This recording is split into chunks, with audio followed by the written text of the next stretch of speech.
ও বন্ধুরা দেখো, আমি এই শাকটা আমার পাখিগুলোকে দেবো, তো তোমরা দেখো। হ্যাঁ, আমি পাখিগুলোকে দিচ্ছি, তোমরা দেখো। ওরা এই শাকটা খেতে খুব পছন্দ করে। তো চলো শাকটা দেওয়া যাক।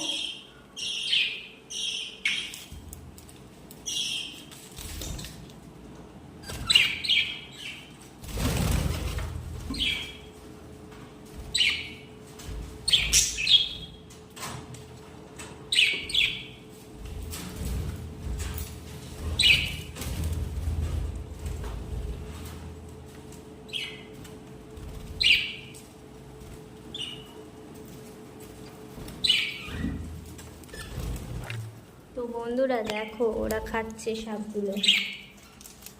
বললাম না, ওদের খুব পছন্দের খাবার। দেখো, ওরা এই শাকগুলো খেতে খুব ভালোবাসে। দেখো, দিতে না দিতেই খেতে শুরু করে দিয়েছে, দেখেছো?